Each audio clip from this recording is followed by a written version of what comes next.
Yes, WA Cricket acknowledge the Wajak people of the Noongar Nation as the traditional custodians of the land on which we meet this evening, and the Waka ground stands on Noongar country. We pay respects to Noongar elders, both past and present. This training session is being recorded. If you are under 18 years old and are online, please don't switch your camera on. And the recording will be available as a YouTube link that John will share at the end of this week in the Before the Toss newsletter. Let's talk about Before the Toss. Weekly newsletter. Hands up if you received that newsletter. Hands right up, right up, right up, right up. Hands up if you read, or keep your hand up, keep your hand up. Keep your hands up if you read that newsletter. Keep your hands up if you read and inwardly digest everything in that newsletter. Yeah. Keep your hand up if you're telling me the truth, the whole truth, and nothing but the truth. Very important information comes out of that newsletter. Very, very important information. So we need to keep it here somewhere. I urge you to do your very best. Take 5 to 10 minutes. You don't have to answer the laws question if you don't want to. But please read that newsletter. The amount of calls that John and I get for questions, information, etc., and it's in the newsletter. So please read Before the Toss. It is an important, very important organ, very important method of communicating to our umpire group. So this evening we're here for Law 42. Toilets are just through the glass door there, and there are 3 separate toilets to your left. If there is an emergency procedure or fire alarm, then just follow the instruction of WA Cricket staff, which is John, myself, Ahmed. Ahmed's even a fire warden as well, so he meant don the hat. Don the hat of justice, but we will lead you and tell you where to go. We will instruct you where the muster point is, etc., etc., etc. What colour is his hat, James? Pardon? What colour is his hat? I believe. The same colour as the fire that he started. And that's it for housekeeping, emergency procedure. There's no catering this evening, and There is next door. Yeah, there is. On both sides. Both sides there is. Did you need to go to the wrong place? Well, heads up, Lloyd. Okay. And finally, I'd just like to acknowledge a few people present. So my friend and colleague, John Sherry, High Performance Umpire Coordinator at WA Cricket, who will be monitoring the chat. For those of you online, John will be monitoring the chat. If you've got a question, please put it in there. And if it's super relevant to everybody, then we'll broadcast it to the room. Ahmed Khan, who's Premier Cricket Coordinator. Cricket Operations Coordinator. Cricket Operations Coordinator. Thank You guys need to practice on your title. And Shane Boyle, who is the president of the WACUA, the Cricket Umpires Association, that I urge you all to join. Okay, that's our timetable for this evening. We have some outcomes tonight. Very important, these outcomes. Firstly, I want to increase the collective knowledge of Law 42 and its benefits and its outcomes. I do not want people to leave this room, rub their hands together, and go, right, we're just going to rub people out. We're going to be writing people up, right, left, and centre. That is not the purpose of this evening. After this session, we are not here. I'm not telling you, dish out penalty runs, dish out penalty runs, dish out penalty runs. That is not the purpose of this session. It is to give us as umpires the tools, the confidence, the ability to manage players and matches professionally. I do need to read it. In accordance with the laws, ultimately to achieve the best outcome. We go to a game of cricket and pretty much everybody wants the same thing.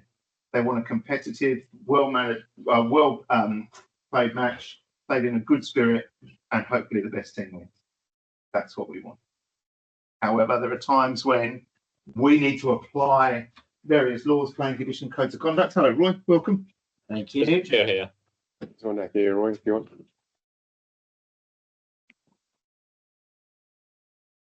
So there are various times when we do need to apply laws, playing conditions, codes of conduct, because of the misbehaviour of certain players and certain times. And this session this evening is to raise some awareness of the WA Premier Cricket Code of Conduct. Okay, so let's talk Law 42. During our 4 weeks of laws, we got up to Law 41, and then we had a sandwich and a drink. and we purposefully left law 42. Okay, so law 42 in the good book, players' conduct. Law 42 is a law of cricket. Who in their time of umpiring has applied law 42 in one of their matches? 2, 3, 4, 5, 6, 7. About half. About half. Who has applied laws 1 to 41? Absolutely everybody. Yeah. Sorry? Appendix B. Appendix A. Appendix B. Okay, so law 42 is something that is not used very often. I believe it's a lack of knowledge, lack of confidence, and lack of awareness. So that's why we're here today. Okay. Law 42 is a player and match management tool. We can use Law 42 as a player and match management tool. I will also preface that this evening is not a player and match management development session. It's not about getting better at player and match management. This is about Law 42. As a result, hopefully your player and match management will improve and will get better. Law 42 is an opportunity to take the heat out of some situations, and I believe that Law 42 is underused and not properly understood. This is what Law 42 isn't. Law 42 is not a substitute. Rajesh, there's a couple of chairs down here. Law 42 is not a substitute for player and match management. Definitely not a substitute for player and match management. Not a crutch that we can lean on. Similar to added time that we can add on for ground, weather and light.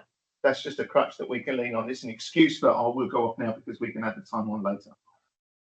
Not necessarily the most effective match management. Similar Law 42, we're not just going to dive in straight away. That's a level 3, penalty runs off of 15 overs. And it's not a substitute for effective player and match management. Shouldn't be a threat. Definitely not a threat. And it is not an excuse not to apply that effective player and match management.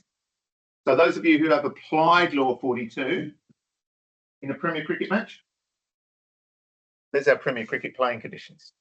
So this is the 2-day senior male playing conditions. It says Law 42 will apply. In the one-day competitions or in the shorter form competitions, T21 days, we don't have that second part to it. It just says Law 42 will apply. So Law 42 does apply, and we do not apply this law to our matches very often or very effectively. So this is a take from the good book. Law 42, unacceptable conduct. The umpires shall act upon any unacceptable conduct. 4 levels of offence and the corresponding actions by the umpires are identified as level 1, level 2, level 3, level 4 offences. And we'll see those down the track. If either umpire considers that the conduct of a player, so not a coach, not a spectator, a player at any time during the match. So that could be on the morning of week 2 before you've started, during the match. Similar if they get an injury midweek during the match. At any time during the match is unacceptable. The umpire concerned shall call and signal dead ball. This may be delayed until the umpire is satisfied it will not disadvantage the non-offending side. Little caveat there to support us. The umpire concerned shall report the matter to the other umpire, and together they shall decide whether misconduct has occurred. If so, they shall determine into which of the levels the conduct falls, as set out in 42, 2 to 5 below, and then apply the related sanctions. Then there are details regarding wides, regarding no balls, regarding playing time. Very important. There is, although they marry in together and they can be applied together, there is a difference between Law 42 and the Code of Conduct. If you report a player or a participant with the Code of Conduct report, we do not decide the level. You merely report it via the reporting mechanism that Steve and John will cover later on. We do not decide the level. We do decide the level for Law 42. It is an in-game sanction, an in-game penalty. Okay, so although you can apply both, you can apply Code of Conduct and Law 42 to the same incident, the same moment, We may decide that the Law 42 incident is a level 2, so we'll give penalty runs. We report it to the governing body, and the disciplinary committee decide it's only going to be a level 1. That's okay. That's not our concern. Absolutely not our concern. As umpires, I've reiterated this time and time again. We act with honesty, integrity, impartiality, and respect. We do our best at the time. And if somebody decides that our actions were incorrect, even if they decide they were incorrect, they decide they don't agree with what we did, that's okay. That's absolutely not our concern. Moving forward, now we talk about level 1. So level 1, the lowest form, the lowest sanction of player behaviour. So the conduct, it specifically calls out, this is direct from the laws, willfully mistreating any part of the cricket ground, equipment or implements used in the match is a level 1. The level 1 Law 42 offence. Showing dissent at an umpire's decision by word or action, using language that in the circumstances is obscene, offensive or insulting, in the circumstances. Who came to the seminar? The room next. Oh no, this room. Okay, time, place, circumstance. In the circumstances. Context is always important. Making an obscene gesture, appealing excessively, advancing towards an umpire in an aggressive manner when appealing, and this is our catch-all. Any other misconduct, the nature of which is, in the opinion of the umpires, equivalent to a level 1 offence. General conduct is the equivalent to a level 1 offence. And these are the actions that we take. So if applicable, we call time, and then we go through this process. We inform the offending player's captain. We issue for a first level 1 offence, we issue a first and final warning to the entire team that basically says if another level 1 occurs, your opposition will receive 5 penalty runs. Okay. And then if it's a second or subsequent, same process, except we award those 5 penalty runs. So they've been warned, first and final warning with the sanction. If they do it again, they receive the sanction. Simple. And then reported to the governing body. Level 1 offences. Pretty simple. We move on. How are we going for time, Kit? Kurt? Good, strong? Good stuff. Thank you.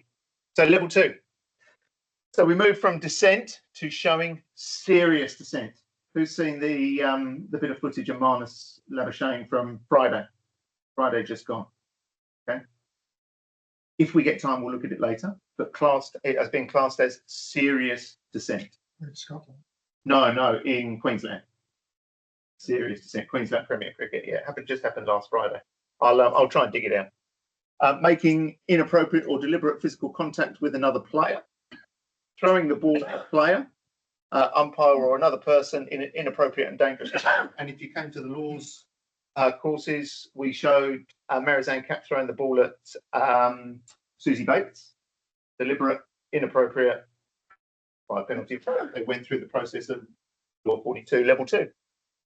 Using language or gesture to another player, umpire, team official or spectator. So that's the difference between a level 1, which is general bad language, to level 2, which is in the direction of another player, umpire, team official or spectator, that in the circumstances is obscene or of a seriously insulting nature. So it's to somebody and it's obscene or seriously insulting. And then we have our level 2 catch-all as well. Any other misconduct, the nature of which is, in the opinion of the umpires, equivalent to a level 2. That's for us to decide time, place, circumstance, and the behaviour. So the difference between a level 1 and a level 2, we don't have that warning. There's no warning. Inform that, so call time if necessary, get hold of the offending player's captain, and we award 5 penalty runs to the opposing team. And then we also tell them that any further level 1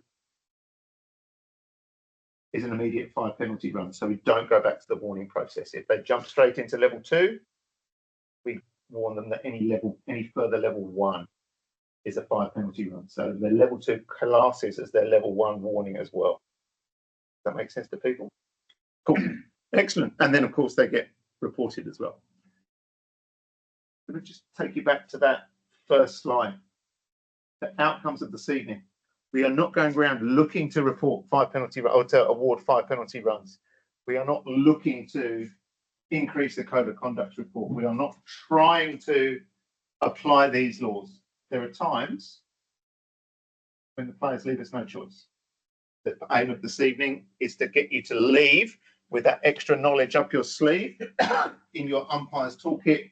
Effective player management, effective match management comes in first.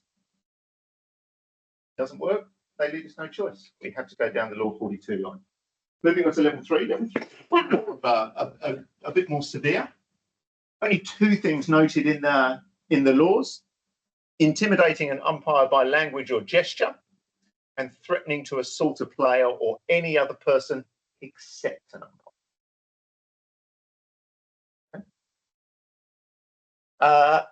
With a level 3. So again, we call time. We summon the offending player's captain, and then we instruct the captain to remove the player for a certain amount of overs.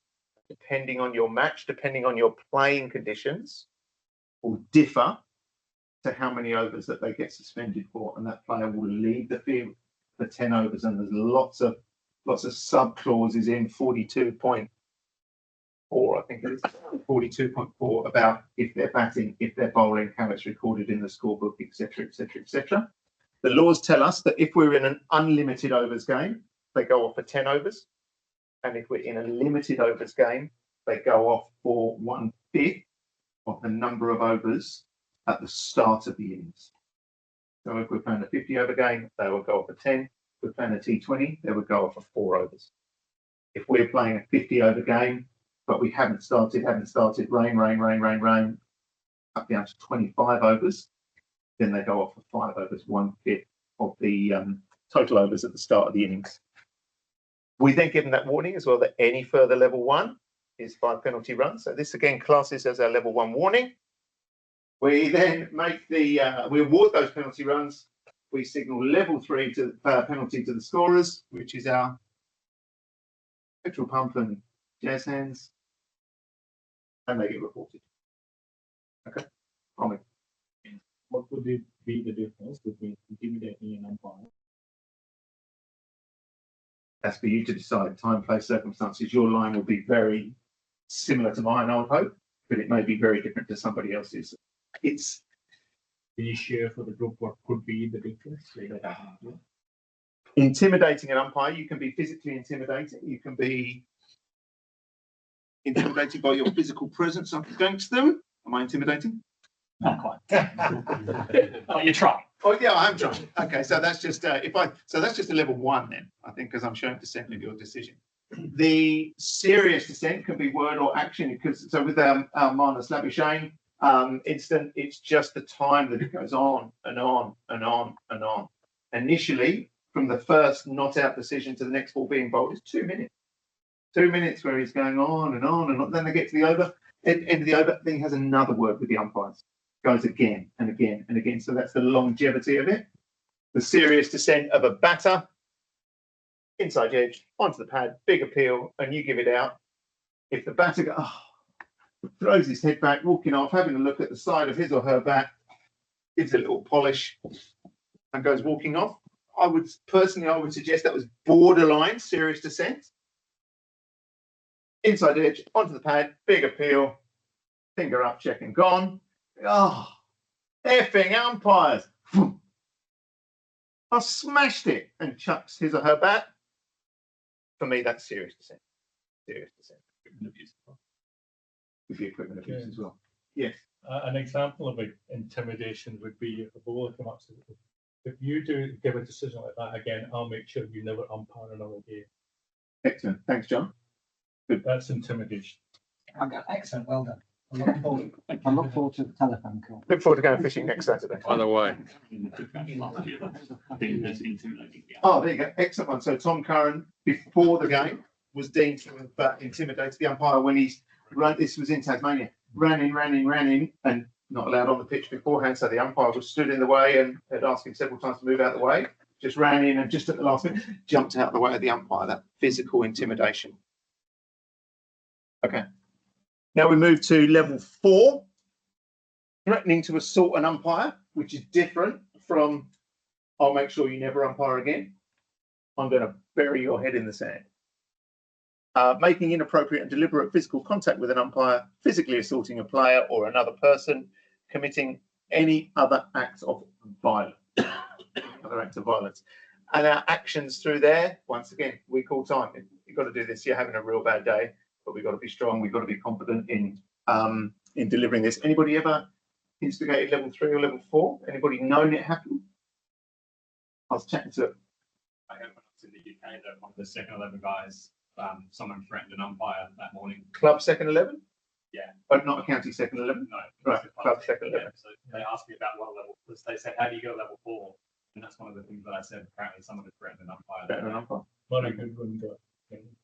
Oh, yeah, good one. Excellent. Level 3 or level 4? Level 4. Level 4, yeah. So if you remember a couple of seasons ago down in Bunbury, grand final. Murray Goodwin gets out and gets his bat and just prods one of the fielders in the head with his ball in the chest. It gives him a with the chest. So yeah, level 4. Excellent. Good. Thanks, John.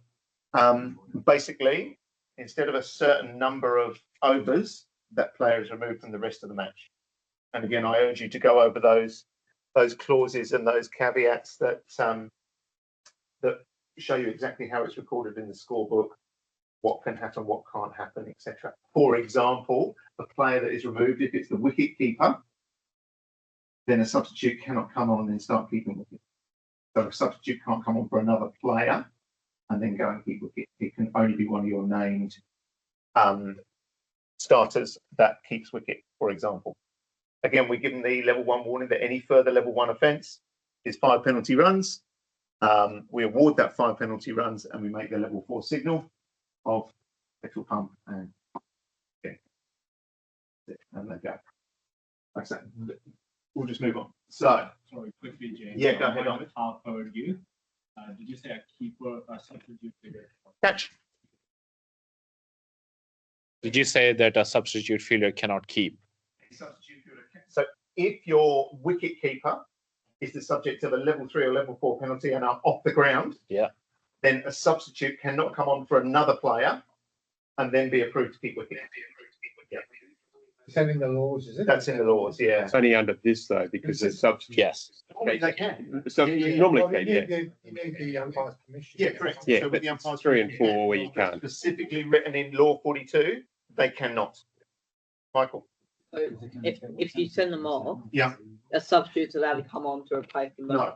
But they have to go. They have to stick with They 10. play with 10s. Okay. Yeah, they play with Just 10s. checking. However, some clever captains might say, well, I'll take one of my other fielders off, or my other fielders hurt their leg. Can I have a substitute? And the answer is yes. And then that guy comes on and then they want him to keep, he can't. Correct. Yeah. That's Okay. right. Yeah. You can only on the 11 on the field. Okay, so Tom Smith's, I want to say page 384. 328, Or 386. headphone. So it gives you that list and it shows here the flow and the progression of the seriousness across those levels. So that's taken from Tom Smith's, and we do have a handout. Everybody to take home this evening. Down those offences. So let's talk about the management of it. Let's do a couple of slides in player and match management. Okay, one way we are going to address player behaviour this season, and John and I are presenting to the captains and the coaches from Premier Cricket on Monday evening, is information shared with captains at the toss. Certainly, Shakti, brand new umpire, certainly for our newer umpires, our less experienced umpires. Some great. Nick, that's 2 yawns in about 4 minutes. Late night. I've been up since 3 o'clock. Oh, you didn't get up to watch the England against Finland game, did you? This afternoon. That's a I got up at 4:20 to watch England Finland, and it was finished already. Can't believe it. Anyway, so information that we are going to share with captains at the toss. Real strong, proactive, respectful player and match management. And we place the onus on the captain. So we're going to tell the captains the responsibility is on the captains to ensure that the game is played within the spirit of cricket. Tom. At that meeting with the captains, it's going to be lack of policy or whatever cricket policy this year to bring back the team sheets. I don't believe so. No. Because seen in a higher grade cricket, people know who they are. Lower grade cricket, you don't know who players are and all the rest of it. So Right. you're going through this sort of thing with sending people off and doing whatever. Yeah. It's really, really difficult if you don't really know who's Oh, supposed to be in the team. So I I understand would that. suggest that it's a very good idea to bring back the team sheets. Okay, we'll take that back into, Ahmed, we'll take that back to Luke and the WADCC. It's their call to make, of making them mandatory or otherwise. They're often online. What difference would a paper team sheet make to the online? You can get online. We don't know the player. Not when we're standing out in the middle. I don't have a computer on me when I'm out. in the middle of the No, field, that's right. why? It's quite nice. Cool. As a worker around, I used to love seeing the team list. What I do now, I do the night before, I go into the place we get, and I write down the names on a page and of each team, and I just say to the captains, are these guys playing? Yeah, and confirm it. And then I've got it, and it helps me. I would do similar. I'd probably have a list, or I would, if I didn't have a team sheet, I'd probably do similar. At very least, have the phones with the captain. You understand? This is your playing 11. Is that your playing 11? Yes, it is. And then I would probably make a note of those afterwards. If I personally liked a team sheet, like the names on there, and I would keep hold of them and get them from the scorers after as well. But yeah, we'll take that feedback. Thank you, and we'll take it to the WADCC. I'm looking. Sorry? I don't bother looking. No, okay. As long as it's 11, that'll be fine for me. The captains know their players better than we do. They know if they're going to start to arc up and start to misbehave. And our expectation, skippers, is that you deal with them before we do. We expect you to manage your players, and we will call on you to manage your players if they start to step out of line. Don't be afraid to raise information that you know, raise knowledge that you have. I've spoken to Phil, I spoke to your umpire who umpired your game last week. He says that Bolimisenko got a bit lively. We'll keep a lid on him today. To try and keep a lid on him today. We don't want to have any incidents. So just keep an eye on Bolimisenko for us. Is that okay? How's he feeling today? Oh, he just had a bad week last week. Thanks very much. Just letting them know that we're on the front foot and we are aware. And using these words, let's work together for the effective and smooth running of this match. So you're telling the captains, we're right with you, we're in this with you, let's work together and let's have, exactly as I said at the start, we all want the same thing here. We want a well-managed, fun, game played hard. So just a bit of information to share with captains at the toss. James, going back to the team sheets, Yes. In lower grade you often get younger players. I thought they had to show the team sheet and tell you which players were underage when it comes to You should be told. General rules say to put it in the scorebook. There you go. But how do we know if they put in the scorebook? I will be asking the question, have you got any juniors in your, have you got any under 13s, under 17s? And there's a change in the bowling restrictions for under 19s this year. So yeah, check your playing conditions. And I'll be saying on top of this stuff as well, that any juniors in these teams? Oh yeah, Misenko's 18. Misenko's much younger brother is 18. Okay.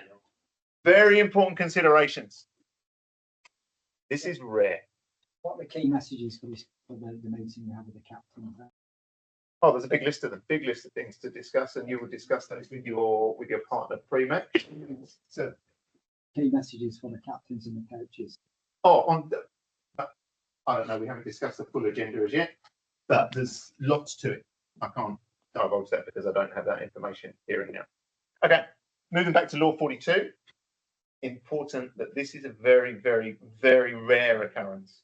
Very rare occurrence. I chatted this afternoon with an ICC umpire coach from South Africa on this subject, and I asked him, how much experience have you got in ICC, your local first-class competition, etc.? And he says he's never known player sent off or player removed, and never down the path of a level 1 warning. If this continues, if a player messes around again, I'm going to be giving 5 penalty runs. Says it's very, very rare. Where's the we're not this third one here. If we get to that stage, there's a very good chance that we've let some igniters go. We have not stepped in. We have not managed the players or the match particularly effectively, and it's gone and it's gone and it's gone. If it does happen, then it happens and we deal with it. And we deal with it with the knowledge that we've gained this evening, the knowledge from the laws and the confidence to manage it effectively, respectfully, impartial and fairly. We don't want to go around giving penalty runs. We do not want to. These are all bits of information that are linked. You know, have we missed identifying and dealing with numerous ignition points? I would say if we're having to give penalty runs, then yes, we are. I urge you, don't show off. I've got this great knowledge of the law. I'm going to do a level 3. I know exactly how many overs the person's got to go for. I've given them full time, brought the captain out, told the captain everything that I need to know. This is my fantastic knowledge of the laws.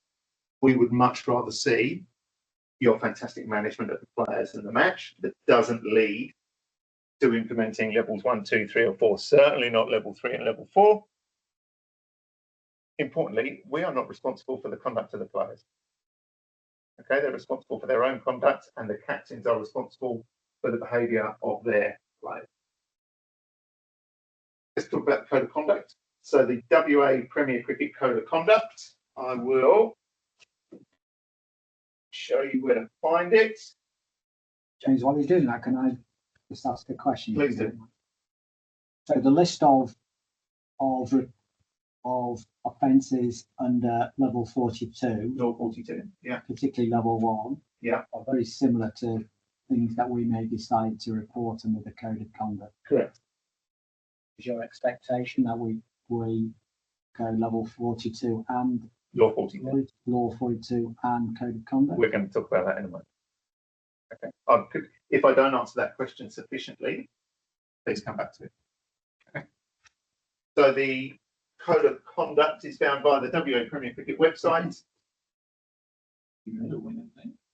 Yeah. Okay. Competition Administration, Kate Holloman page, forms and applications. Oh no, that's the wrong one. Apologies. This here. Rules and playing conditions, and in the general rules. Oh, you're looking for the code of conduct. Okay. Player code of conduct and offences is under Spirit of Cricket, clause 4, Spirit of Cricket and code of conduct. Okay, that's where we find the Premier Cricket Code of Conduct. And just for your information, for the Code of Conduct reporting form, and there will be a link in the Umpire's report, Umpire's match report, that's where your Code of Conduct report form and cautions is held. And we're not going to go through the details of this report form. Okay.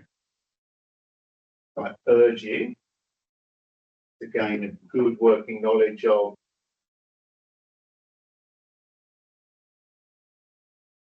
the Code of Conduct and offences. And as Matthew rightly said, level 1 offences: abuse of cricket equipment and clothing, ground equipment, all fixtures and fittings.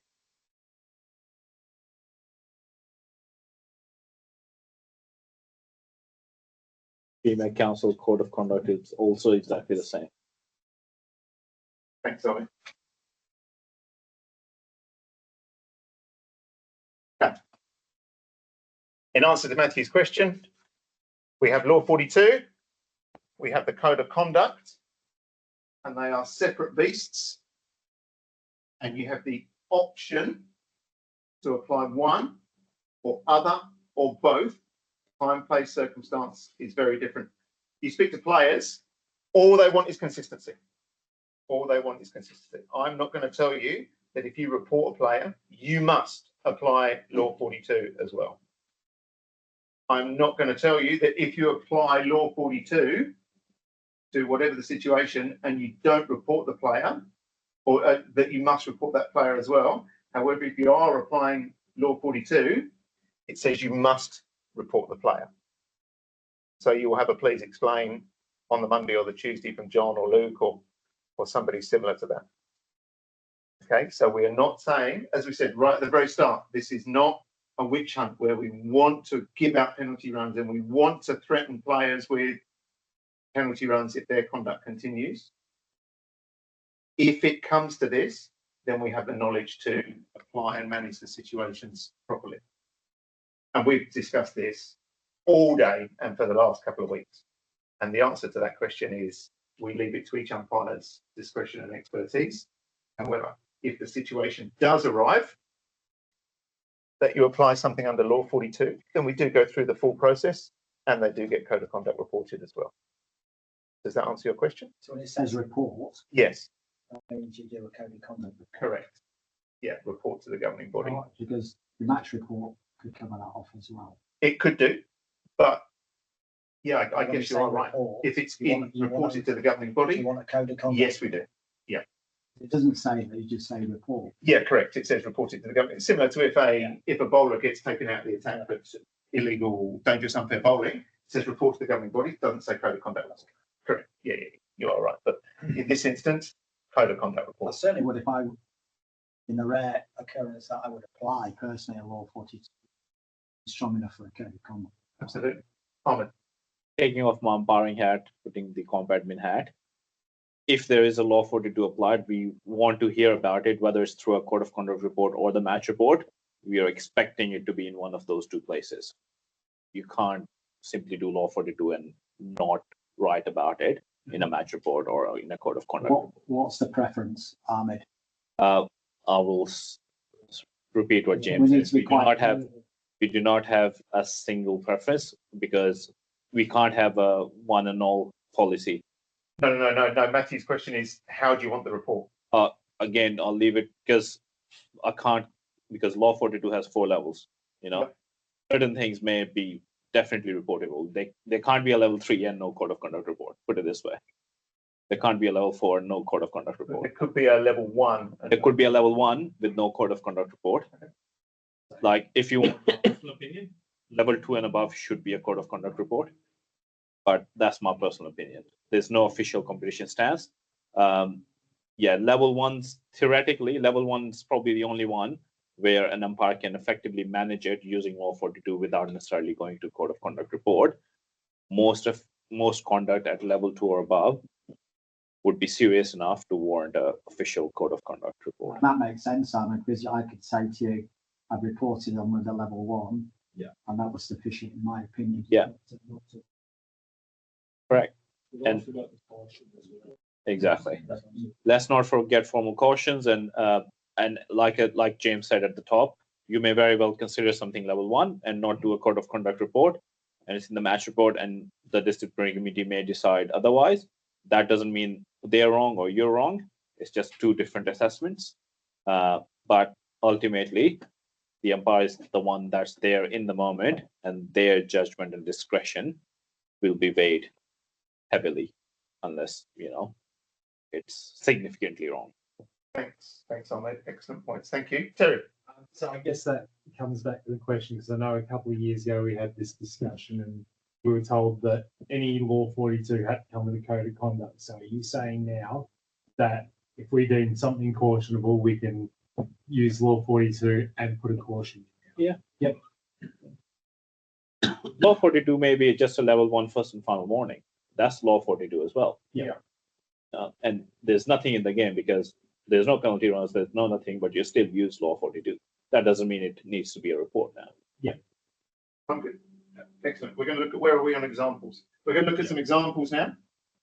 Okay. Adam Zampa just been dismissed. And he snaps his back. Okay, code of conduct, law 42, caution, discuss. Find a partner and discuss. I'll make sure that we're reporting.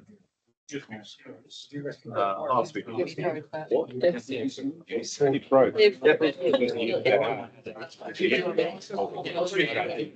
Chat. Really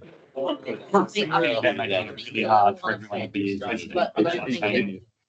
ignore the law. Well, you have to. Law 42. So Richard not doing that. There's no notice now. Because we haven't. I agree with you. I agree. No one. Yes, I would say level one. For the game, No one that would be a field. ground and It's- yeah. It's level one. It's a level one. It's a level one. But even if it's sort of kept with it, I still do. Yeah, no, it's just okay. Always do it. This is what you. Yeah, well, I agree.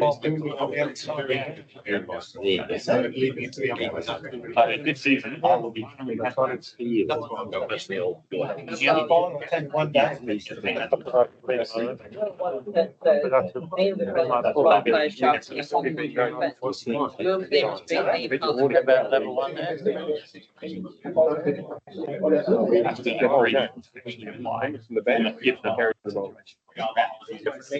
If we don't agree. Right, okay. So Adam Zampa gets dismissed, or a batter in your game gets dismissed, smashes their bat on the floor and snaps their bat. Caution, hand up.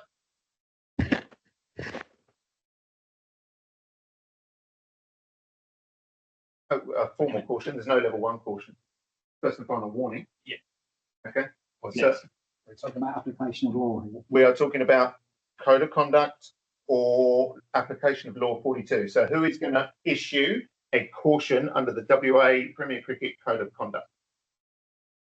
Caution. Only a caution. Who is going to report that player for equipment abuse? A code of conduct report. Most people in the room. Who is also going to apply a law 42 level 1 code of conduct warning? Not code of conduct warning, a law 42 level 1 player behaviour warning. Excellent. Thank you. And who's going to do something? Who's going to do nothing? So That's the right word. That might have already been broken. This is the betting side, right? So, how to communicate with the captain, betting side captain, that this is the offense one and the The coming. law says we call time, we summon the skipper. Okay, the batsman, I think so. the batsman on the field is the captain that we talked They about. can't deputise. Oh, they can't in this deputise in that they can't instance? deputise. No, you would summon the captain. Okay.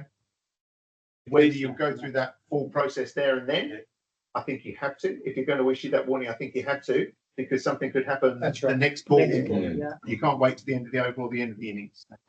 Ahmed. I was gonna ask, would it be practical to just give that warning to every incoming batter until we have a pause, or does the captain need to come on? Says summon the captain and inform the captain. Michael. How would you summon the captain? Because obviously you don't want to be yelling for the It's a point, captain. I mean, No, you How just, would you do it? Ask the other batter. Yeah, mate, get your skipper for us, please. So get the other batter to do it. Yeah. Boil it. Zampa bats at 11. He's done that in the first innings. Yeah. They're on notice. There's no warnings issued for fielding if they misbehave in the field. Rest of the The match. rest of the match, so we Rest tell of the them match. straight up, you now know Correct. anything is vibrant. Yeah. Yeah. What would I do? I would code of conduct. I probably wouldn't. In fact, I almost certainly wouldn't apply a law 42 level 1 warning unless I'm umpiring with Andrew. Question. Yes. Why not? I don't deem it to be appropriate match management. As in the book. I know. We don't always get everything right. Sorry, so what do you say you would do, Joe? I would apply a code of conduct, so I'd report them for the code of conduct equipment abuse. In But you that wouldn't- instance, But you wouldn't summon the captain at No. 5 minutes, 5 I minutes. wouldn't. Tell them that it's going to be 5 yeah, minutes. correct. I wouldn't do that. No. However, It's been a fairly tense game. and- good point, Bill. Can we come to that a little bit later? Next one. Okay, batter plays forward, hit on the pad, given out, hooks down. No, it's just ball video. So the batter plays forward, gets hit on the knee roll, gets given out, and then looks down, looks up, and does that again, and then goes walking off. Okay, so we've got a moment here of possible dissent. You just played the game. Play it again, Shan. Yes, I can. It'll be a bit better. Not really. No, it doesn't. No. That was better. Okay. Okay, got 30 seconds. 30 seconds to get together. So we're going to get together as partners. Go, find your partner. It's the second time.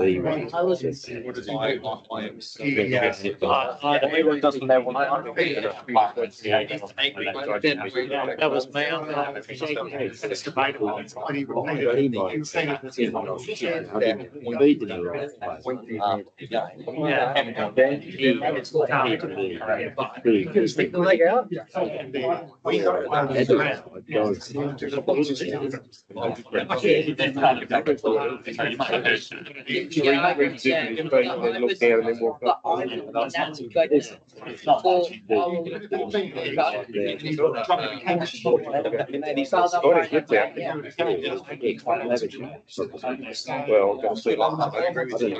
I looked at that.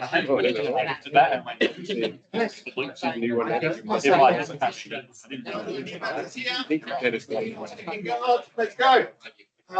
Who is going to who's going to do nothing about that? Be honest. Who's going to do nothing? Well, it's going to do nothing. Yeah, after. Second, Shakti? Not at that time, Okay. but after the match. After the match? Yeah. Okay, well, okay. Who is going to do nothing At that with the player? Not necessarily at the time, but with the player. Okay, that's okay. I'm not going to tell you you're right or you're wrong. Who is going to caution that player under the WA Premier Cricket Code of Conduct? 2, 3, 4, 5, 6, 7, 8, 9, 10, 11, which is probably just under half. Who is going to report them for dissent under the WA Premier Cricket Code of Conduct? 1. Okay, and who is going to apply Law 42 of the laws of cricket, either level 1 or level 2 sanctions?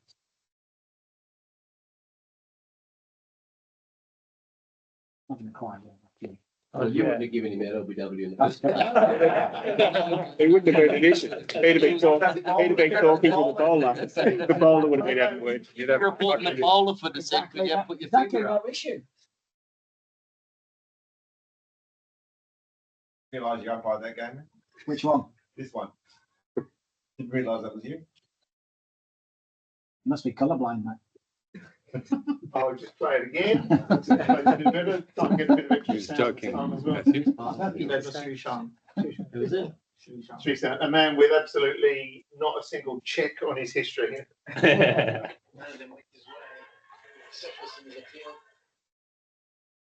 Right, it's India. 6 times that occasion.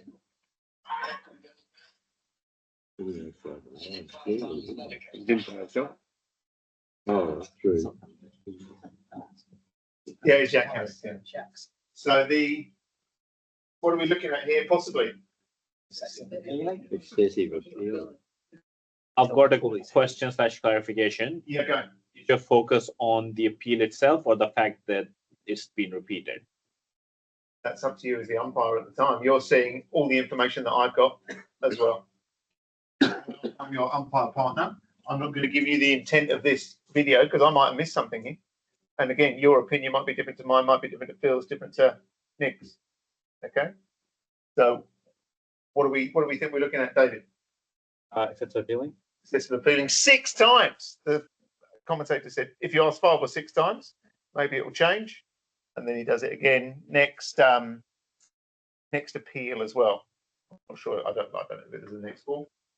So let's go through that process again. Who is going to do absolutely nothing about that and just let him continue on and on and on and on and on and on?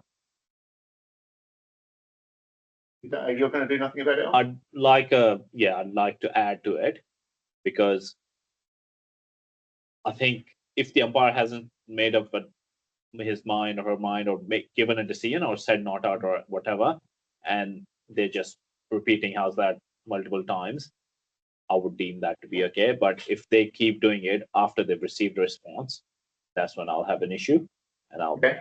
chat after a couple of times. So I go, yes. Yeah, And you say, what? How's that? That's an issue straight away. Okay, so that's what you mean? But if you keep doing that 5, 6 times, If I go, how's that? And then I say not out. Okay, and then I go on. that's just, to me, that's one appeal. One appeal. Yeah, if if you haven't said anything, then you can keep asking. They're still asking. Probably Yeah. 48 hours responding. It could be Maybe they didn't hear you. 3 other blokes because they're coming in. While they're standing. That's the difference. Yeah, I haven't seen the video. I can't see the video closely enough. And James, it tends to be a cultural thing with that sort of appealing in cricket now. That was going to be my next point. Does that make it right? No, I think there are games of cricket where the players are so used to doing that, they do it. And well, I'm talking about the sort of cricket that Ahmed organises for Sunday. You get a lot of players do that, and I've reached the stage where I just accept it, and then when they've finished, I'll say, I said not out. That's it. It doesn't make it right. Doesn't make it right. But I'm just saying that they've played cricket like that all their life. Yep, doesn't make it right. Does not. But I think if they move on, and now we're going to go into a different debate here.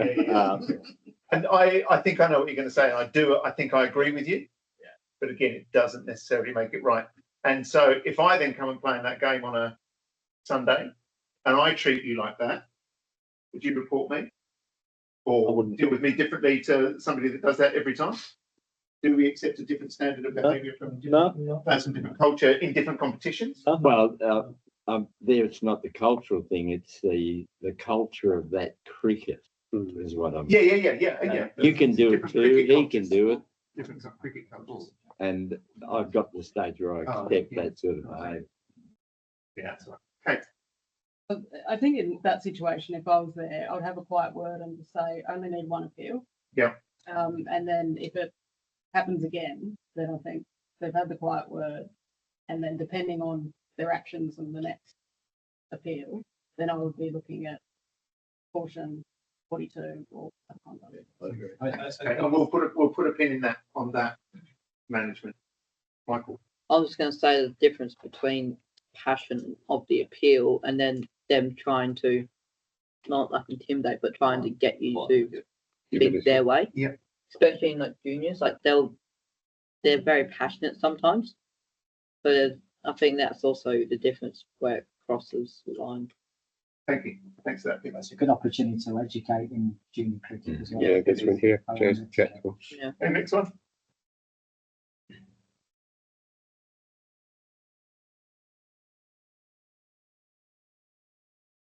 Did that hit the batter? Yes. Yeah, he throws it. You threw it at him. Threw it. You watch. He's fielded it. Oh right. Oh, yeah. He said sorry. Okay. Sorry. Nothing else has happened in the game? No. First ball of the game. First ball of the game. Who is going to? We need to whip through these now. Who is going to apply law 42? Who is going to apply the code of conduct? We put that via the code of conduct as well. I think they leave us absolutely no choice. That throw is dangerous. It is inappropriate, and therefore. First ball of the game, was it? Well, no, it wasn't, as the case is. Yes, let's say, for example, so there's been no ramp, there's been no build-up. Okay, so even. So was it 5 runs or what? Level 3 or 4? Level 2, That's an immediate level 2.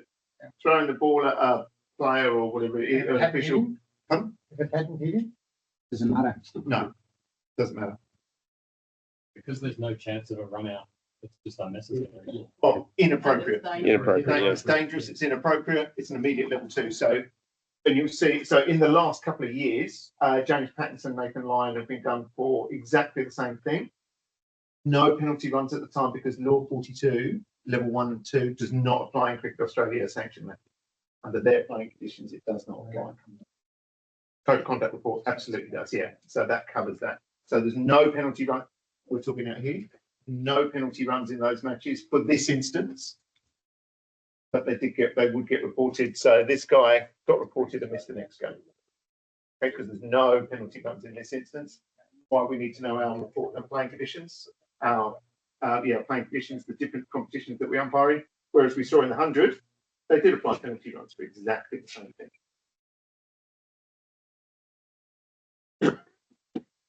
On the play conditions, doesn't it, James? Absolutely. I'm going here, set of bets.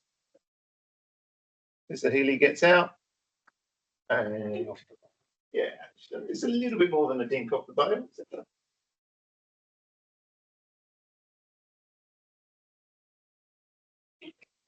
Code of conduct, it doesn't used to be one. Put it back on again. Yeah. No, So the player gets out, turns around, hits off the bails, walks off. So let's apply our caution, code of conduct, or law 42, or do nothing. Who's going to just come in, put the bail back on, and continue? Good. Who's going to apply a caution? So if this happens in your game on a Saturday the 5th of October, or Sunday the 6th of October, first round, player does that. Who is going to code of conduct report? Code of conduct. Code of conduct. Code of conduct report. Let's click the stumps, right? Yeah. Who is going to just caution?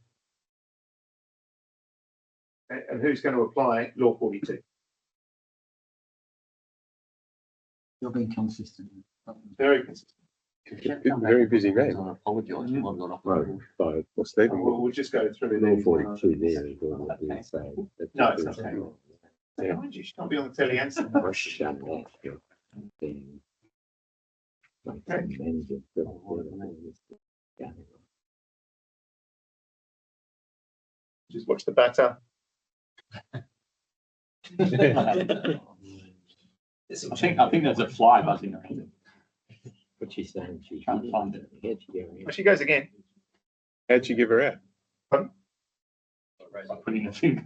I know. No. How was she dismissed? So just watch again, watch again, watch again. Let's just watch. So watch the umpire, traditional manner, and now watch the batter. We've got no verbals. We cannot hear what they're saying. No verbals.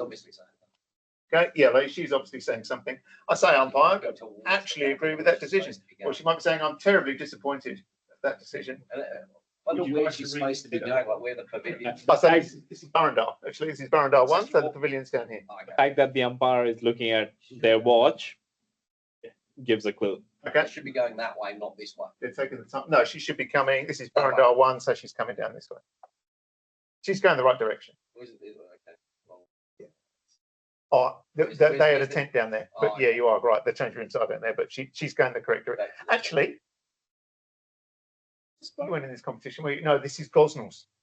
This is Gosnells. It's not Burrendale, so she is definitely going the right way. Sutherland's one. Okay, so yeah, yeah, I see what you're saying. You're correct. It's just supposed to be going that way. It's coming this way. Descent or serious descent. Become serious. So who thinks that is reportable under the code of conduct, the Premier Cricket Code of Conduct? Portable for dissent. Okay. So that was a gentle nod. Is that a hand up? Yeah. Okay. And what about applying law 42 as well? Is that serious dissent? Is that minor dissent? Yeah, yeah. I think the Definitely one of some verbals. He said Go through these. Oh, that's Okay, this one. yeah. Right.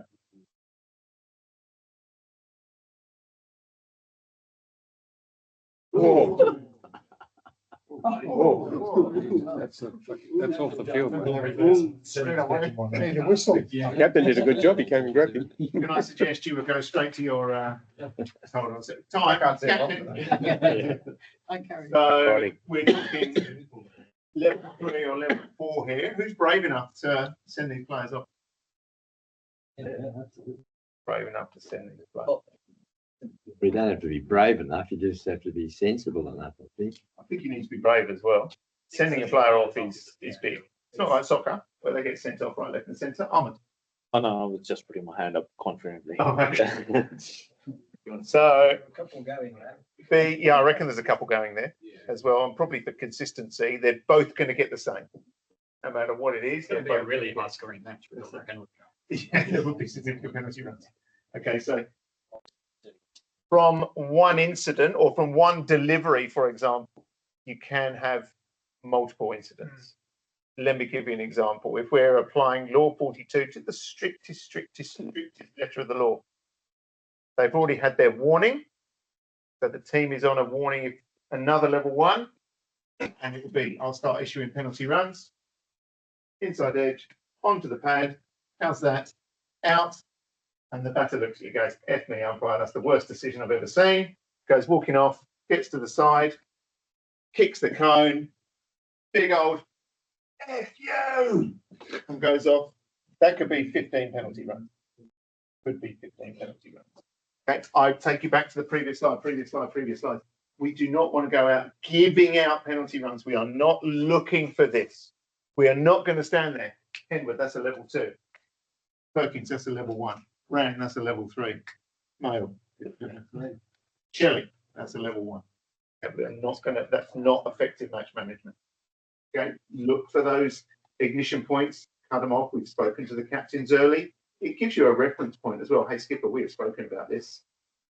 Come on, Skipper. You're responsible for your team's behaviour. Okay. Yeah, so just look at this scenario quickly. In an A-grade match, the game is being played high intensity and some ongoing banter between the players. The players occasionally get near the proverbial line, but they don't overstep it. Over the course of 2 hours, the player behaviour is getting closer and closer to the line. So we talk to the main instigations of the batters, of the banter, but the behaviour continues to deteriorate. You talk to the captains, but the behaviour continues to deteriorate. We're now at a stage, I've had enough of this. It's been 2 hours. Okay. Bayswater morning, usually. I didn't say that. Oh, no, well, no, it can't be. Do you know why? Do you know why it can't be Bayswater morning? Because this is an A-grade game in women. Oh, sorry. Well, that's fair enough then. Okay, they do not have a women's A-grade team. It's near the line. Yeah, that's right. And on this side, exactly. That's what I was going to say. Okay. We're not prejudiced against. So just between you and your partner, you can go right back here if you want. Any time in here, how are you going to manage that? With you and your partner, we're not going to feed this back. Just between you and your partner, go. Okay, right back into We got 2 hours example. We would have been able to world and then individually have to the player managed. they got there for a long time. So when you say God, what would you? Yeah, I was like, Give it water. and we noticed that You as the captain are responsible.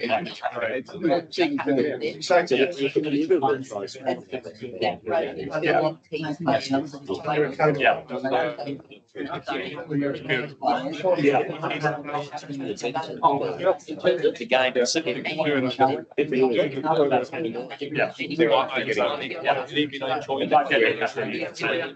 It's a different one. If you're level like that, if you're on. But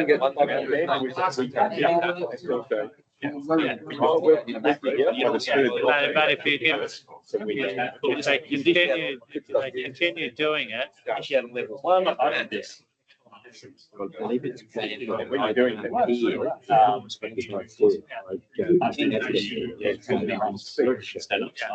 And then continue.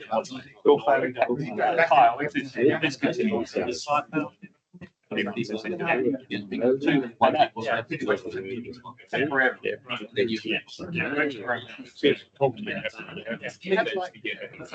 Player he does it, not only a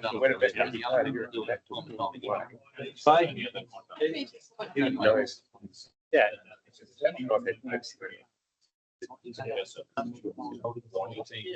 Where we can get them. I tell you what, you did get another boot, and not many years. No,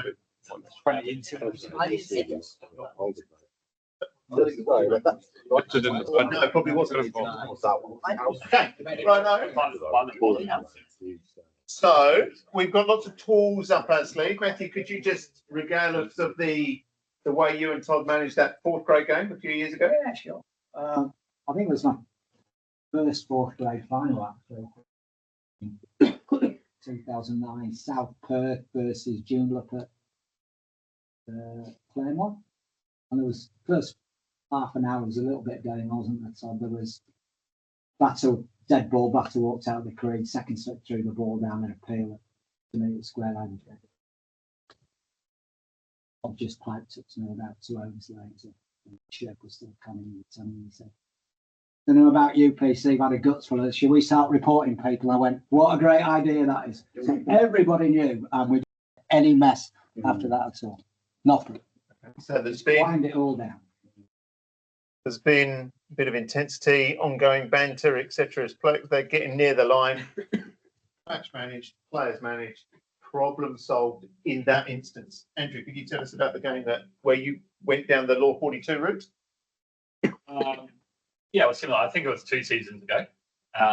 And there was basically most of the players from one club were having a crack at the batters who were not really trying to get the runs, they were just trying to stay in. So all the fielders were kind of insulting the batters, and where I thought they were probably the line was insulting the club in general. Having a crack at the entire club and saying it was a shambles and it was going to be kicked out of Premier Cricket essentially. We'd had the quiet words, it didn't work. We got to a point where this was still happening. Got the other umpire over and we just said, look, this is, you're wanting any more of this, 5 penalty runs. So we didn't say we were going to start reporting players, but it worked for a little while until it sort of came back again. We started. Okay, so you dished out penalty runs? No, actually. Right. But we were reporting players as well. Would you dish out penalty runs now?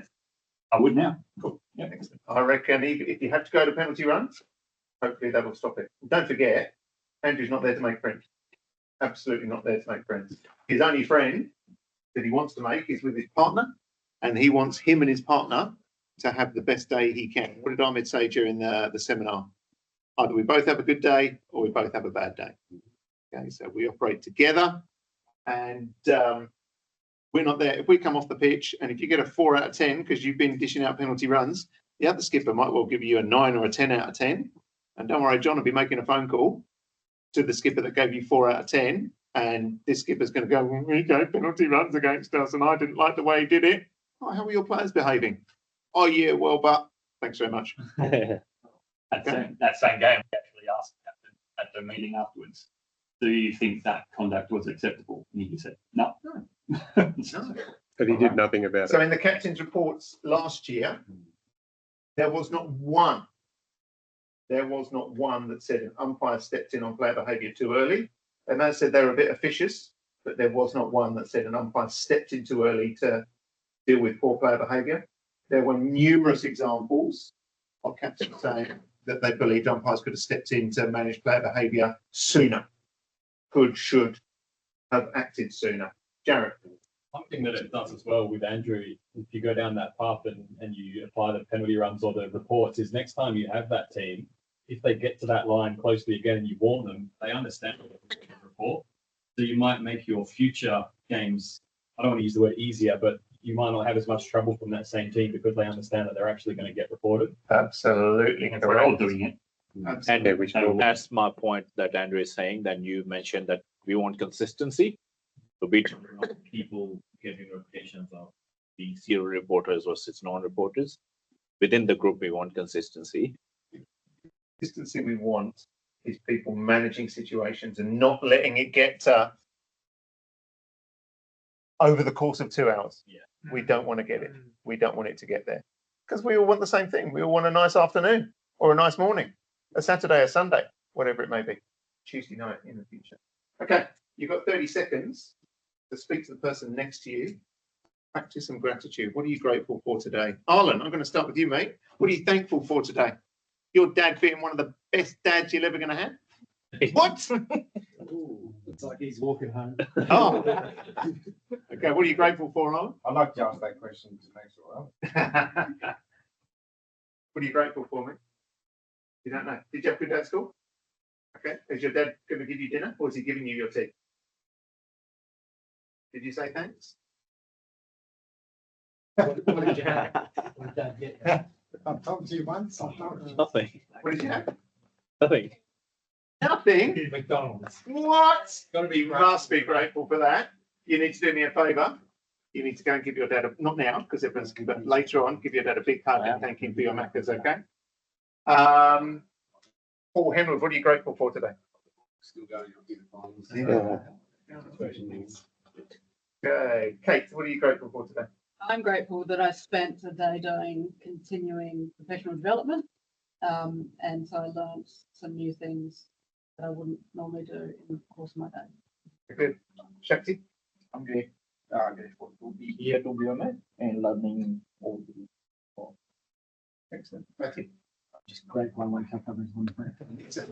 My father-in-law, he says exactly the same thing. John, what are you grateful for today? Exactly what Mark said. You're grateful that Matthew woke up this morning.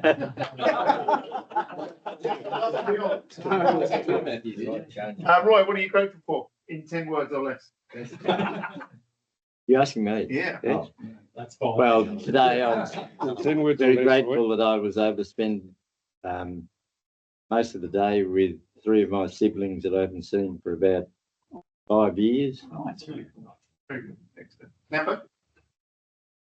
I'm grateful that the weather was so good that I could get out and do some work in the garden every morning. Oh, shit. And went for a walk. You're going to do right now. Very good. Didn't get swooped either. I'm grateful for seeing Steve, actually. Oh, I'm seeing Steve. It's nice to see you, Steve. And I'm going to go. Steve phoned me and said, can I have a lift home? So I'm grateful that we're going to have 25 minutes of high quality chat on the way home. We are. And on the subject of, so I'm going to introduce you, you all know John, and I'm going to introduce you Steve Farrell, life member of the WACUA, recently inducted. And John is the, no, he's not, Steve is the umpire supporter. And they're going to talk to you about code of conduct and report writing. There's no slide. Please make Steve very welcome. Welcome, Steve. Thank you. So guys, over the past couple of years, John's asked me to do a talk about the reporting process. So following on from James's session that we've just done, we're now at the stage where you have decided to make a code of conduct. When I say you, I mean you as a pair, the umpires of the game have decided to do that. I strongly encourage you. My number, it's actually on the website as well. Give me a call at that point. Prior to putting your reports in. So that the reason being is I can lead you through what I'm about to lead you through now. And the reason why I do this is actually not just to assist you and make the process easier for you, but also to assist district cricket councils tribunal. James has mentioned before, whatever decisions they make is up to them. It's nothing to do with us. And your role as an umpire making a report is not as a prosecutor. You're not a policeman who's trying to enforce the rules. You're a witness as to what occurred. Right? So you're there to tell the tribunal the answers to 2 questions. What did I see? What did I hear? Everything else is completely irrelevant. Let me give you an example. No, the person's not here, so I can actually, but I'm not going to say the name, of course. I assisted an umpire about 4 years ago, and this was the extent of the report. It was about 2 pages long. And the report went on about the day, the nature of the interaction between the players, that the batsman was a nice guy, that he had used that umpire that particular day, and that he had been given out and swore at the umpire when he was given out in dissent. And that's the reason why they went. Armour's nodding his head. And the reason why, and we'll talk about that, is he's got to read these things. So that was the nature of the report. It was 2 pages long, of which the 95% of it was completely irrelevant. Some people don't give a damn what day it was. The state the match. They don't care how nice the guy. They don't care if he's Mother Teresa on the weekend and helps the poor and you know, gives arms to the nation of the unemployed. Couldn't care less. What was really important in that scenario was what did the umpire see, what did the umpire hear?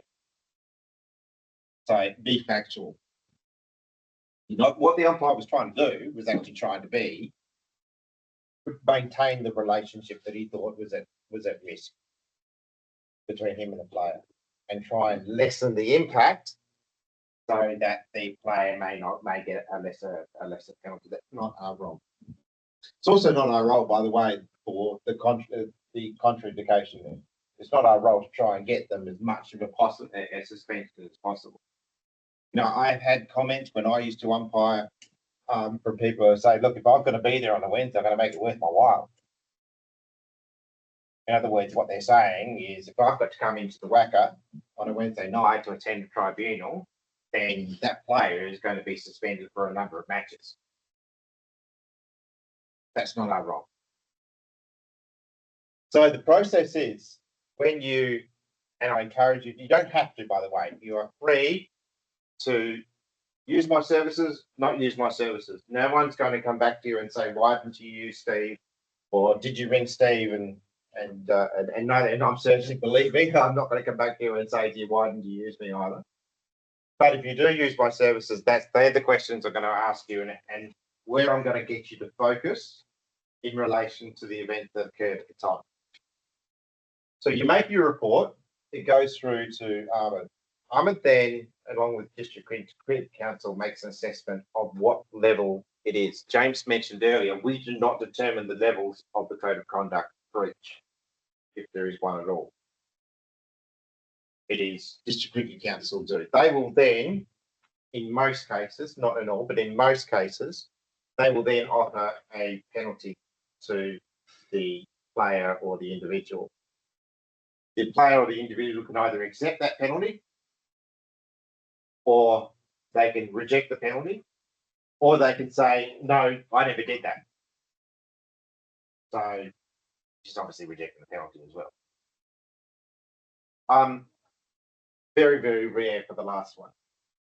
9 times out of 10, if there is a tribunal, and that's what happens if the player rejects the penalty, it's normally, yes, that happened, but I don't think it's a level 3, I think it's a level 1. When a tribunal is called, you will be asked to attend. It actually is part of your role as an umpire to attend and assist the tribunal. And let me reiterate what I just said. Attend and assist the tribunal. That's your role. You're welcome to ask me to attend with you. And I see a number of our junior or younger umpires here in the room. I highly recommend that you actually get me along to attend, particularly for your first one. We had a situation last year where 2 young girls, and I call them girls because they were girls. They weren't young women, they were actually girls. I think they were 13, 14 at the time, who had made a report in a community cricket game and a tribunal was called. They were outstanding. They were very, very good at when they were giving their evidence. In fact, performed better than a lot of their adult counterparts. However, the nature, because it's a new process, they didn't know what was going on. You've always got in your mind these sorts of tribunals. You see Perry Mason on the TV, for those of you who are old enough to remember, that where people are yelling at each other, or even the what's that movie, The Truth, You Can't Handle the Truth. Good man. Good man. Good men. Exactly. Thank you. That's not like that at all. It is not at all like that. You're there to assist. The tribunal consists of 3 people. One of them is going to be a legal practitioner, and 2 others are going to be members of the District Council. And But generally what all they want to know is exactly what happened. They will then make that determination. That determination, although I must say I've never had this happen, I can't remember, and John, maybe you know of situations where that's happened, where a player has been found not guilty at all and no penalties. They believe that player over an umpire. Never had that situation. But even if it does, it's not a reflection on you. The reflection on overall the different accounts of what occurred on that day. So what are the two questions that I'm going to get you to focus on when you're making the reports? Can anyone tell me? Okay. What you hear and what you see. Yep. Precisely. Precisely. Okay, that's here and end of the lesson. Does anyone have any questions? Regarding what? Tribunal stuff? Tribunal stuff, yeah. I do. I just want to share the experience that Todd and I went through at the tribunal that we attended last year. In this very room. In this very room. And it certainly didn't come across as you described it. You understand? Yeah, talk to us, man. It certainly didn't come across as you described it. Okay. So absolutely there was a legal practitioner there, and absolutely there were two other representatives, and Ahmed was the minute taker. So the first thing that was unusual was that we all get educated to umpire as a team. Yeah, that particular evening, Todd and I were separated, and one asked to leave, and we were asked questions, and the other person brought in to ask questions, which is very unusual in my opinion. If it happened again, I would refuse that. So that's a learning from my perspective. And at times we felt that, or I felt, I can't speak for myself, I'll speak for myself, felt that we were actually on trial rather than supplying information to the tribunal regarding the case that was. I'm just being very open and honest with you. It's a challenging environment, even for experienced and mature human beings in that environment. It's a usual environment to be in. Okay, so I would seek the support of some of the questions that were posed weren't necessarily, in my opinion, relevant to the actual case itself. I think you did ask, so I wasn't available then. No, for example, the question asked was, in your opinion, Matthew, do you think swearing is acceptable in society nowadays? An irrelevant question. Doesn't matter what I think, whether that is acceptable or not. We know it happens in society, but what's relevant, and my answer was, relevant is actually what's in the case.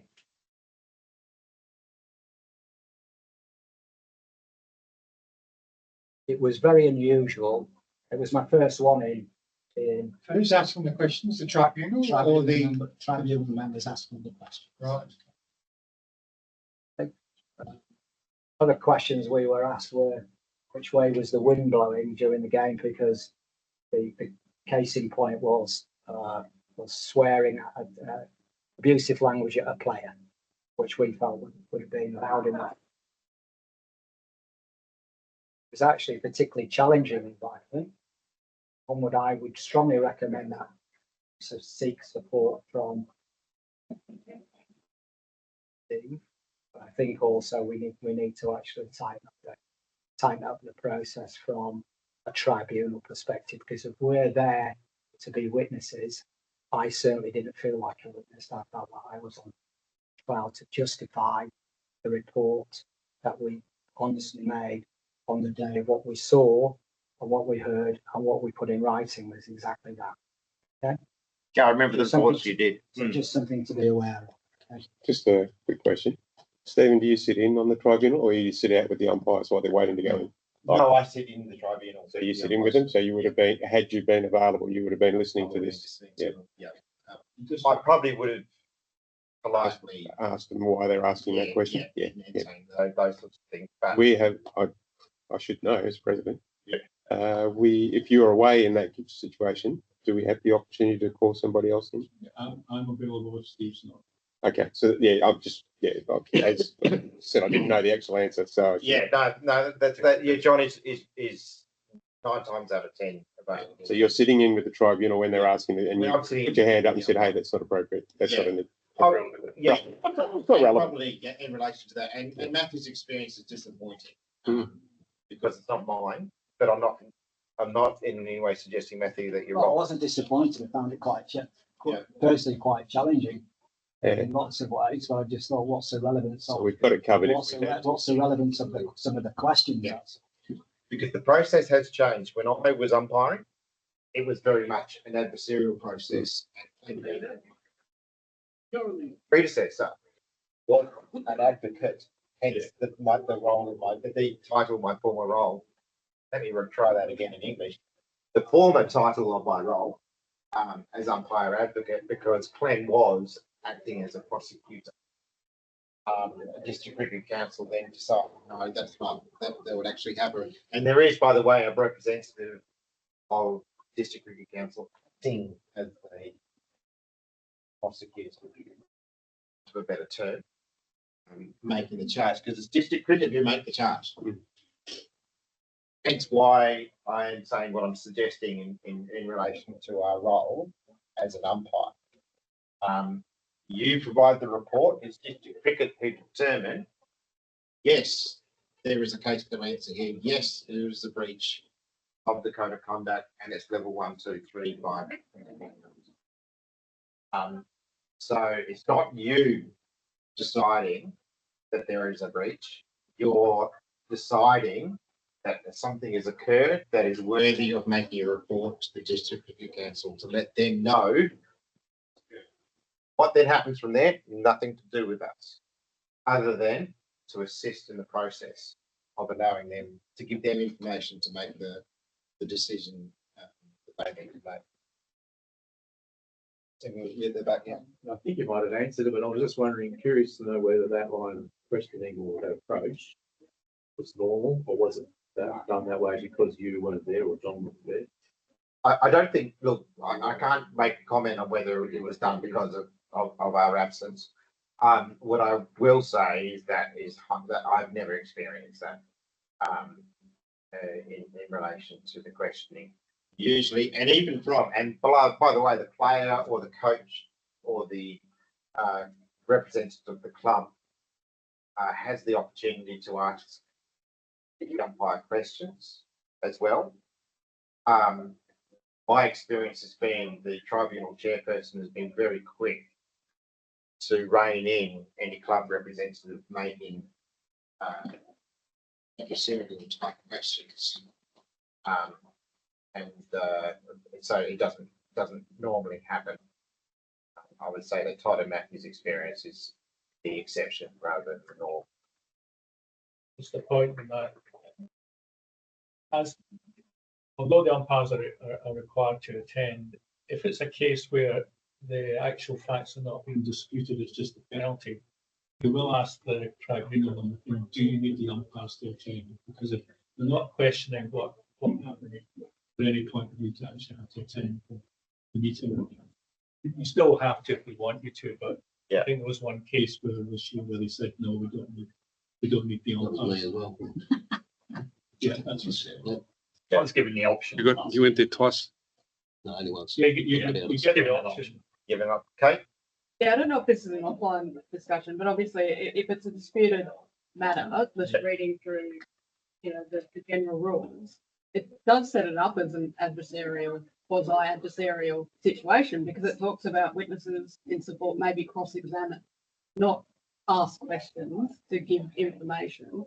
So I don't know, it's obviously a consideration of the councils and WACA and whoever to say if we want to have some procedures, because I just read through this and all you know is that if you don't answer questions, you can be liable to a fine up to $1,000 and banned from, cricket for 12 months. So there's no reference to procedural fairness. There's no reference to the umpires being able to have their own legal representatives. Like you can have an advocate such as yourself or support person. But I think if somebody's going into a situation where they may be cross-examined, this needs to be tightened up. Sure, look, I think cross-examination, maybe that's an issue with the wording of procedures rather than, that's not the practical reality. The practical reality is. Very quickly, Steve, I'll very quickly, briefly summarize it. The purpose of tribunal is not legal hearing. The tribunal actually forbids either parties to have any legal representations under our procedures. So it is not set up as a legal / investigative. Yes, you're trying to find out, and they're making a decision on balance of probabilities. There is a separate document which covers all the procedures around tribunal, what they need to do, what they can do, what they have to do, their powers, what can be, given in terms of penalties, and what they can assess, what they can't assess. But the environment, and we're constantly working on trying to keep it as casual as possible. But there's certain requirements under our rules where we have to maintain certain minimum standards, and that makes it quite formal and structured and organized and serious. And code of conduct, disciplinary matters are never a fun thing, even on the day, to manage. So tribunal is the other extreme of it, but it's certainly not any sort of legal proceedings. Cross-examination is more so fact-finding, and maybe we can change that word. But yeah, tribunal does have jurisdiction to ask questions of both parties if what is being disputed is the actual incident rather than the penalty. So those procedures that you talk about, Yeah. are they publicly available? They're on the website, yeah. So where surely it becomes legal the moment you get there. You said there's a legal practitioner that's in there. Yes. And 9 times out of 10, when I've been there, legal practitioner has no background in cricket whatsoever. So most legal practitioners, whole purpose for being there is a legal background. So it is a legal thing. It Yeah. becomes The whole legal purpose automatically. is they're trained and they're trained. Exactly. So then it becomes a legal thing. So you can't turn around and say it's not, because it's criminal is. A really good example that I can give of that was a tribunal that I attended. The umpire who made the report was under the age of 18. And so he wasn't required to attend. I went in his place. And it was a dispute that the coach behaved actually appalling to this particular umpire. And when the coach was giving his side of the story, it was, and Ahmed, you were there as well on that one last year. When the coach was giving his side of the story, it did not make sense. It did not make any logical sense. From the coach's point of view, he was just educating the umpire. Put aside, that's not his role as a club coach, but putting that aside. And what the legal practitioner was able to do was actually take what he said and ask questions leading him down a line where it was quite obvious that he'd acted inappropriately. So that's their role. And why there is a legal practitioner there is because they're trained in fact finding. Due process. Yes, that's right. So the tribunal members, is there a panel appointed at three. the start of the season, is there? Correct me if I'm wrong. we have a panel of 10, 11, and we pick based on availability. Most legal practitioners have some sort of club affiliation, but there are a couple that are purely legal practitioners, and like Steve explained, they're there because they're trained in following procedure, which a club person is not. It's simple as that. Judge Ritter is a judge in the district court, used to be, and he was probably one of the better ones. Yeah. Because as a judge, you no longer participate. Mark Ritter. But did he have any affiliation? No, I think he was a sole. He had a general Yeah, interest in cricket. correct, exactly. Mark Carley was on. Yeah, Mark was. Another one was fast bowler at South Perth. Alex. Thank you very much. Yep. Alex had to defend himself. Yeah, so he's done. He's been on both sides of the table. Right. Yes. Steve will agree with me that if we go right back to the beginning, it's the quality of the report that you put in initially that saved in most of the problems. If you just put in a simple, this is what I saw, this is what I heard, it's very difficult then to start saying, well, did that not happen? No, well, no, this is it. There's no simple, and I think Ahmed will agree that since the people have started doing simple reports, the process has become a lot better and quicker, because it's very difficult to argue against the facts. And as long as you're not saying something that happened that didn't happen, then keep it simple, because then that throws you to the tribunal, because if somebody in the tribunal says, you can always go back and refer back to my statement that this is what happened. And unfortunately, sorry, Matthew, before you jump in, that doesn't stop the players from disputing it, like it was the situation in Matthew's case, where a player simply just disputes what's been said. It doesn't mean the umpires are lying, and and I don't want to say that the player was lying either, because the reality, more than likely or not, the way they get decided is the players, like you said, they never walk away innocent. So the only time you do get challenges if a player is lying, essentially. Or there's a different perception. And a really good example that I use in my professional life, I could draw a number 9 that to me looks like a number 9. You could look at the same thing, looks like a number 6. It's your different perspectives, your different relation. Doesn't mean you're lying by saying no, it's not. It's number 6. Doesn't mean I'm lying by saying it's a number 9. But a legal practitioner is trained to look at and really dig into and find that information. The other benefit of those, I mean, I gave the extreme example of the 2-page report. That umpire, because the tribunal literally would have to read every single word and try and find where the relevant information is. And so they were asking, I think he was here about an hour and a half, something ridiculous like that. Whereas a report that just says what you see, what you heard, it's 2, 3, 4 questions at most. If all. Yeah, lovely. So, sorry to sort of dictate a bit, and Ahmed, thank you for that. So, I just want to say something key here, okay? Don't ever think that your players are your mates, okay? Because they're not. Because in that same case, on that day, when Will Bazisto told the Claremont bowler to fuck off, okay, Jacob Whittaker, the captain, heard the comment and encouraged Todd and I, not that we needed any encouragement, to report the player. Funnily, when we got the papers through, the same Jacob Whittaker was acting as a character reference for one Will Bazisto.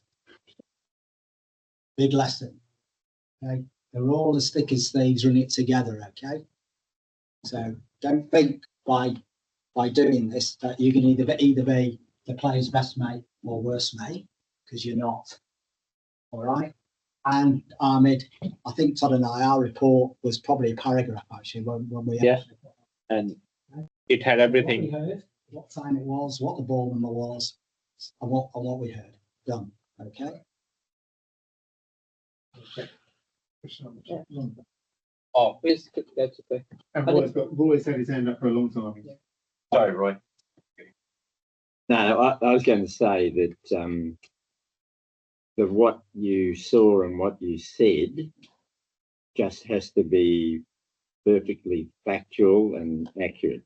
It might be you need to say where the ball was and how far it was away, because that might be crucial evidence to the thing. I go way back to the day when Mark Wosley ran through Damien Martin. Yeah, I was umpiring that game. No, you weren't. It was. I wasn't. Well, you might have did the same thing. The tribunal asked the umpire, where was the ball when this happened? Because Wosley was going to say he was running to field the ball and he accidentally ran into the player. And the umpire's name was Clive Reynolds, and he said he didn't know where the ball was. So little things like that can be very important. So I thought when you were saying keep it brief, I would point at that, which again, it's important at the time if something happens that you do take notes at the time. There's one thing that can come up if somebody says, I didn't swear, I didn't say that, you're mistaken. And somebody asks you, how do you know that that person said it? if you say, because I wrote it down at the time, that is a really powerful argument. Somebody's going to say, well, you didn't write it down. If you say, I wrote those words down at the time it happened, it means it's very hard to challenge that. So that's why you want to be taking notes at the time. You don't want to be writing a whole screen. Basically, when did it happen? What ball? If it's what happened, and if it's something that's said, what was said, you then can then put that into your report later. But before we do that, we've had a question online, and it's about what happens if you and your partner disagree about whether someone should be reported or not. What did you do? So I've actually had that situation myself. That really needs to be a discussion between the two of you. How long, Mohammed, have you got until the end of after the day's place? Is 1 hour, 60 minutes. Yeah. So there is time to have that discussion, but the report needs to be made by both umpires.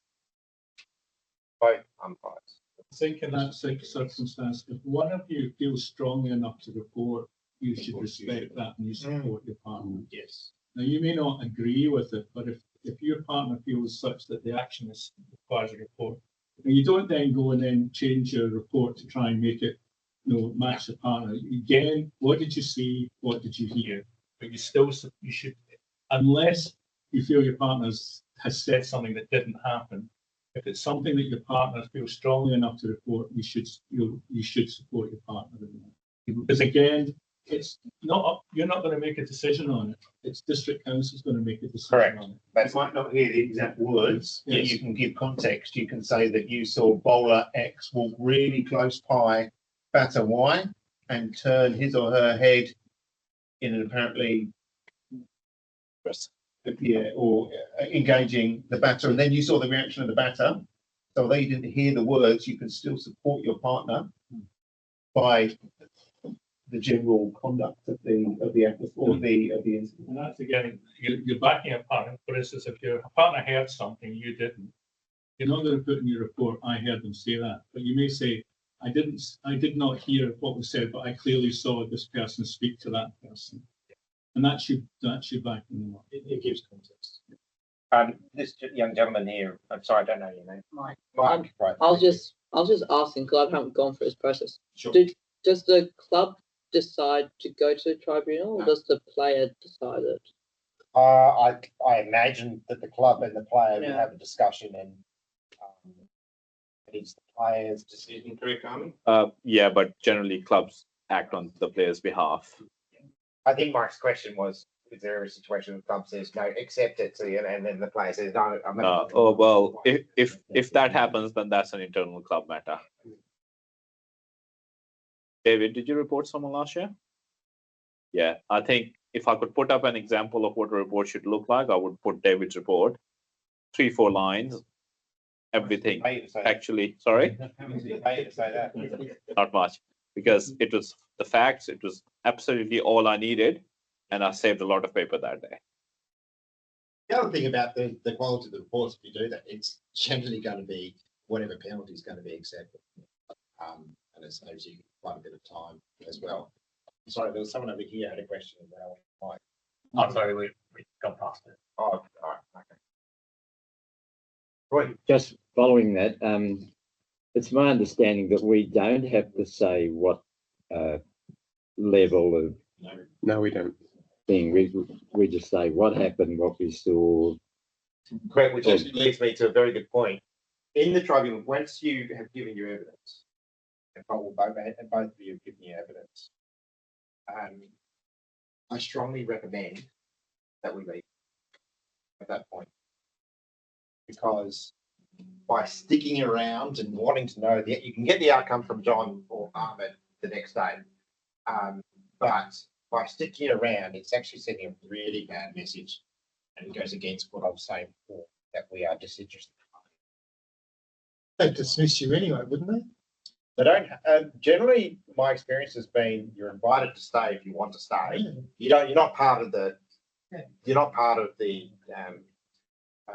But you could listen to their discussion. But you're invited to stay if you wanted to stay. But my strong recommendation is not to do so. Yeah. we've done our bit. Yeah, on that, like I umpired footy for years, and we used to have. I like how WA cricket's transparent with the findings, but we used to have a thing that you've done your job with the report and going to the tribunal. The outcome's actually none of your business. You've done everything that you can do at that point. And if you can go with that attitude, it makes things a lot easier. How would you report video evidence?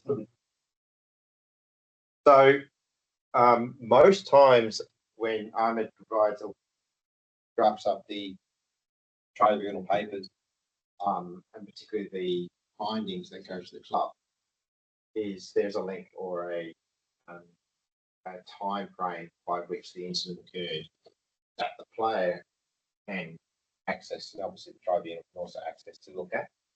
I had one experience last year at a tribunal where that footage was actually shown live to the tribunal. The umpire was present, and the umpire was asked to comment on it on certain aspects.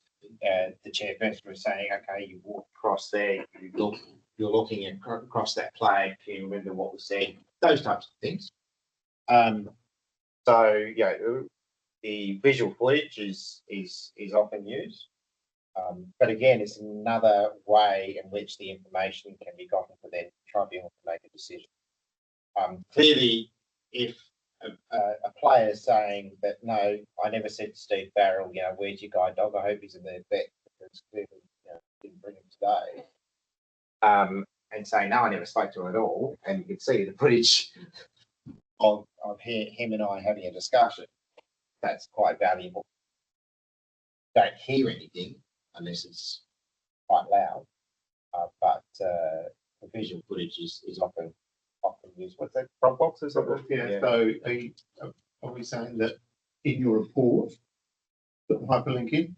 Or you can do it if you want. Yeah, you can use the video to support your report. If you're following what part of the report will be on the fifth ball or the 56th overall, that allows you to find and the time.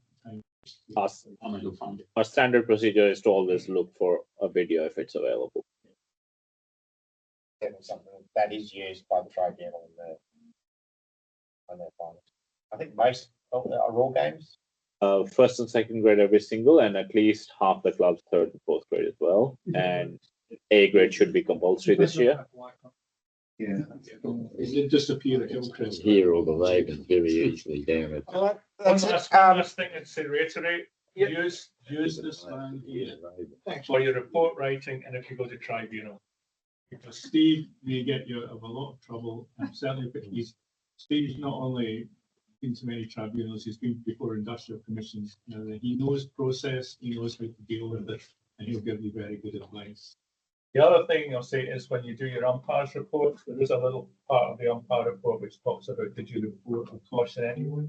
That is not where you write what happened. That is simply to say, yes, I did report some, and this is who it is to tell us that there's a report coming.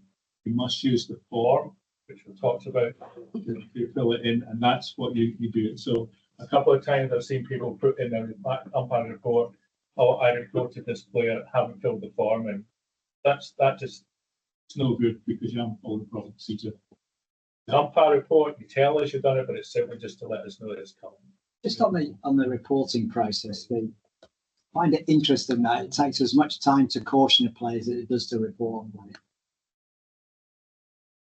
I wonder if we could streamline that process. That's something we'll take. Can we take that offline? Yeah, sure. Okay. Can you stop the recording for me, John? I want to thank everybody online for attending this evening, including George in Albany. 4 hours ahead of us. Steve, you successfully put George Dean to sleep. I doubt that he's the only one. Yeah. So, I'll be moving some people in this room. Thanks very much.